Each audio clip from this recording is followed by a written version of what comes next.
আসলাম শতদলে।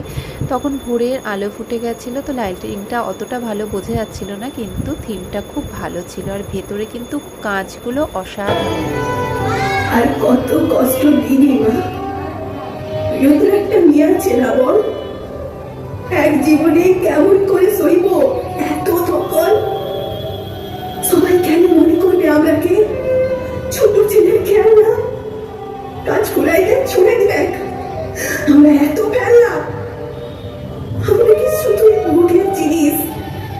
ফেলবো চোখের লড়? কিসের জন্য জন্ম দিস?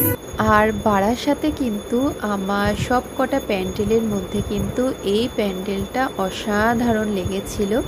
আর ভেতরে প্রত্যেকটা কাজ খুব সুন্দর করে ফুটিয়ে তোলা হয়েছিল। এখানে নির্যাতিত পীড়িত নারীদের কথা খুব সুন্দরভাবে ফুটিয়ে তোলা হয়েছিল। আর প্রত্যেকটা কাজ ছিল কিন্তু নিখুঁতভাবে করা।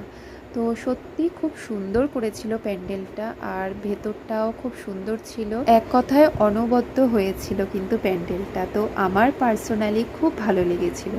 তারপরে আমরা এখান থেকে বেরিয়ে গেছিলাম, আর সত্যি তখন ওয়েদারটা এত ভালো লাগছিল। তারপরে আমরা চলে আসলাম আরেকটা মণ্ডপে। আর এখানে দেখো এরকম থিম কিন্তু দুর্গাপুজোতেও কিন্তু অনেক জায়গায় আমরা দেখেছিলাম, তো নো ডাউট খুব সুন্দর ছিল। আর এই যে ভেতরের প্রত্যেকটা কারুকার্য কিন্তু খুব ভালো লেগেছিল। তো যাই হোক, তারপরে এখান থেকে আমরা ফটো তুলে ভিডিও করে তারপরে বেরিয়ে আসলাম। বেরিয়ে এসে এবার আমরা চলে যাচ্ছি আরেকটা জায়গায়। আর বারাসাতে এত পুজো হয় মানে দেখে শেষ করা যায় না। তো এই যে আমরা চলে আসলাম আরেকটা প্যান্ডেলে, এখানে করেছিল কুম্ভ মেলা। তো মহাকুম্ভ মেলার এখানে থিমটাকে তুলে ধরা হয়েছিল। আর সত্যি এটাও কিন্তু খুব সুন্দর ছিল। আর এইখানে আমরা কিন্তু অনেক ফটো ভিডিও করে নিয়েছিলাম। আর তারপরে এই যে দেখো এখনও কত লোকজন কিন্তু দেখা যাচ্ছে। মানে ভেবেছিলাম হয়তো ফাঁকা থাকবে, কিন্তু খুব একটা ফাঁকা ছিল না। মানে দেখো শুধু আমরাও না, অনেক মানুষ আছে যারা ভোরেও কিন্তু ঠাকুর দেখে। তো যাই হোক, ওই ভেতরটাও আমরা একটু দেখে নিলাম।